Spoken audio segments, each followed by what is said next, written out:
siang pemirsa, kembali lagi bersama kami dengan berita aktual yang terjadi di tanah air. Siang ini kami membawa berita yang cukup memprihatinkan mengenai banjir besar yang melanda Denpasar, Bali pada tanggal 9 hingga 10 September tahun 2025 lalu. Berdasarkan data dari Badan Penanggulangan Bencana Daerah, bencana ini tidak hanya menelan korban jiwa, tetapi juga menyebabkan kerugian material yang diperkirakan mencapai 20 miliar rupiah. Dengan titik banjir yang tersebar di 7 kabupaten dan kota, sehingga menjadi bencana banjir terbesar yang tercatat di Bali dalam 1 dekade terakhir. Untuk mengetahui bagaimana kondisi terkini di lapangan, saat ini kita sudah bersama dengan rekan kami, Desti. Kepada Desti, silakan. Oke, terima kasih Viola. Pemirsa, saat ini saya sedang berada di Jalan Imam Bonjol, Kota Denpasar, Bali, yang merupakan salah satu wilayah terdampak banjir semalam. Untuk saat ini sudah hadir bersama saya dua narasumber, yakni Bapak Ardin selaku warga yang terdampak banjir dan Ibu Aulia sebagai perwakilan Dinas Lingkungan Hidup Kota Denpasar. Oke Bapak, bisa dijelaskan bagaimana banjir datang tadi malam?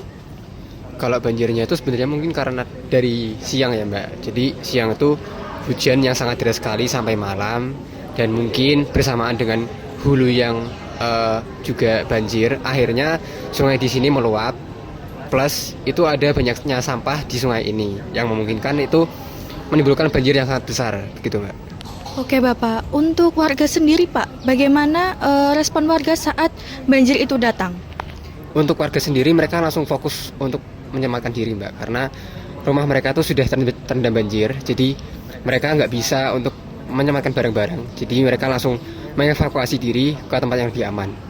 Oke, apakah ada ketakutan dari warga sendiri Pak untuk banjir susulan mungkin atau bagaimana?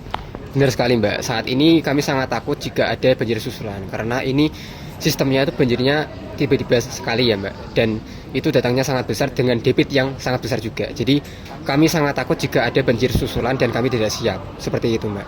Oke Bapak, baik, terima kasih Bapak. Baik pemirsa, sekian wawancara bersama Bapak Ardin selaku warga yang terdampak banjir Bali kemarin malam. Pemirsa, selanjutnya kita akan beralih kepada Ibu Aulia selaku perwakilan dari Dinas Lingkungan Hidup Kota Denpasar. Oke Ibu, dapat ditanggapi Ibu bagaimana masyarakat menyoroti banyaknya sampah yang memperparah banjir tadi malam? Oke, memang benar salah satu penyebab terjadinya banjir tadi malam itu karena adanya penumpukan sampah di sungai. Maka dari itu kami bersama Dinas Lingkungan Hidup dan Perhutanan Provinsi langsung melakukan pembersihan di beberapa sungai tersebut dan menghasilkan sampah yang luar biasa banyak, mulai dari sampah rumah tangga, plastik, hingga ranting pohon. Ini juga menunjukkan bahwa di kalangan masyarakat kebiasaan membuang sampah sembarangan di sungai masih sangat tinggi. Oke, baik Ibu. Untuk upayanya sendiri dari Dinas Lingkungan Hidup, apa Ibu untuk mencegah terjadinya banjir berkelanjutan? Oke, untuk menindaklanjuti kebiasaan di masyarakat tersebut, kami sedang mengembangkan kebijakan pengelolaan sampah terpadu melalui bank sampah digital. Jadi sistemnya itu masyarakat menukarkan sampah yang nantinya akan menghasilkan insentif ekonomi. Tetapi tentunya ini tidak bisa dilakukan oleh pemerintah sendiri tanpa adanya perubahan kebiasaan dari masyarakat tersebut.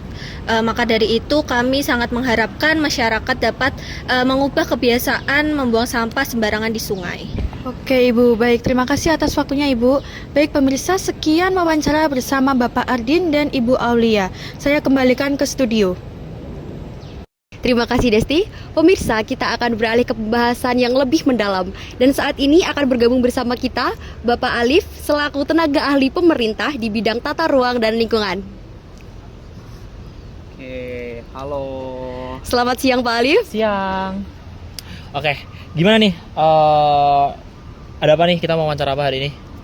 Baik Pak Alif, dari berbagai laporan yang kami terima, Betul. banjir di Bali ini tidak hanya dipicu oleh curah hujan yang ekstrim akibat angin Rossby, tetapi juga karena buruknya sistem drainase, pendangkalan sungai hingga alih fungsi lahan yang semakin masif.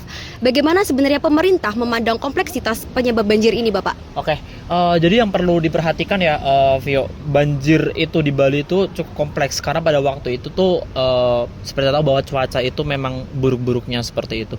cuaca buruk-buruknya, sehingga air yang jatuh ke tanah. Nah, ini penyebabnya itu ada di hulu sebenarnya. Nah, hulu ini mengalami yang namanya dia deforestasi di situ. Jadi hutan itu semua dialihkan jadi tempat pariwisata dan sebagainya, sehingga tidak ada reboisasi di sana. Air yang seharusnya masuk ke tanah kemudian mengalir ke sungai dengan cukup debit air yang sangat tinggi, sehingga menyebabkannya banjir itu salah satunya. Nah, faktor lain adalah sampah di ini. Jadi masyarakat Bali itu mereka cenderung membuang sampah di sungai. Ini bisa kalian lihat di peta-petanya kalau misalnya Gmaps itu ketutupan itu sampai air sungainya dia. Nah, ini menyebabkan juga banjir, salah satu yang memicu kemarin gitu. Begitu, Vio. Oke, lalu rekomendasi apa yang tengah dipertimbangkan pemerintah agar bencana serupa tidak lagi menimbulkan kerugian yang begitu besar, Bapak? Oke, ini mungkin kita satu persatu ya. Jadi kita tidak bisa satu bidang atau cuma satu opsi saja. Yang pertama kita dari segi dari hulu dulu nih. Harus ada reboisasi, penanaman hutan kembali dan sebagainya, hijau lah kembali gitu. Bisa mengalami revitalisasi subak gitu. Itu gimana nanti air nggak bisa langsung turun gitu ke bawah dan dia akan terserap dulu ke hulu. Kemudian yang kedua dari segi sampah nih. Dari sampah ini kita bisa melakukan campaign lah ya, untuk gimana nih kita masyarakat ini biar tidak membuang sampah lagi di sungai, sehingga sistem drainase aliran sungai di sungai Badung itu berjalan dengan baik sehingga tidak menyebabkan keluapan saat hujan ada. Nah, kemudian mungkin kita akan juga memberikan penggerukan ekstrim di sungai Badung. Jadi nanti akan dilakukan juga beberapa kali dalam setahun, dan ini untuk apa ya namanya? Untuk menekan lah kalau misalkan air itu debitnya naik nanti waktu hujan dia tidak sampai ke rumah warga. Seperti itu mungkin, Vio. Baik, terima kasih Bapak atas penjelasannya. Pemirsa, bencana banjir di Bali ini menjadi pengingat bagi kita semua untuk menjaga kelestarian lingkungan dengan mengubah perilaku kita untuk selalu menjaga kebersihan lingkungan. Semoga upaya yang tengah dilakukan oleh pemerintah dapat segera terrealisasi dan mampu mencegah terulangnya bencana serupa di masa yang akan datang. Saya Viola, terima kasih dan sampai jumpa.